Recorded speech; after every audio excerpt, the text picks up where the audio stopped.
नमस्कार। आप देख रहे हैं युग कथा और आज हम आपको बताने वाले हैं कि दुनिया में सबसे पहले रामायण किसने लिखी थी। वो कोई और नहीं, प्रभु श्री राम के परम भक्त हनुमान हैं, जिन्होंने इस रामायण की रचना की। लेकिन ये रामायण कहां चली गई और आखिर इस रामायण को पहली बार किसने देखा?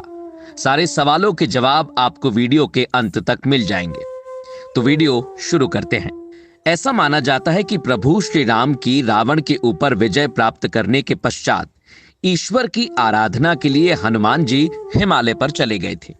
वहां जाकर उन्होंने पर्वत शिलाओं पर अपने नाखून से रामायण की रचना की, जिसमें उन्होंने प्रभु श्री राम के कर्मों का उल्लेख किया था। कुछ वक्त बाद जब महर्षि वाल्मीकि हनुमान जी को अपने द्वारा रची गई रामायण दिखाने पहुंचे तो उन्होंने हनुमान जी द्वारा रचित रामायण भी देखी। उसे देखकर वाल्मीकि थोड़े निराश हो गए, तो हनुमान जी ने उनसे उनकी निराशा का कारण पूछा।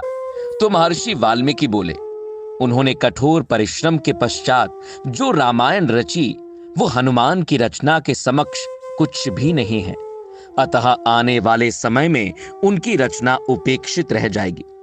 यह सुनकर भक्त हनुमान ने रामायण रचित पर्वत शिला को एक कंधे पर उठाया और दूसरे कंधे पर महर्षि वाल्मीकि को बैठाकर समुद्र के पास ले गए और स्वयं द्वारा की गई रचना को प्रभु श्री राम को समर्पित करते हुए समुद्र में समा दिया।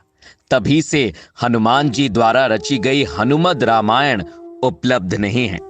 तदुपरांत महर्षि वाल्मीकि ने कहा कि तुम धन्य हो हनुमान, तुम्हारे जैसा कोई दूसरा नहीं है। और साथ ही उन्होंने यह भी कहा कि वो हनुमान जी की महिमा का गुणगान करने के लिए एक जन्म और लेंगे। इस बात को उन्होंने अपनी रचना के अंत में कहा भी है। माना जाता है कि रामचरितमानस के रचयिता कवि तुलसीदास कोई और नहीं बल्कि महर्षि वाल्मीकि का ही दूसरा अवतार थे।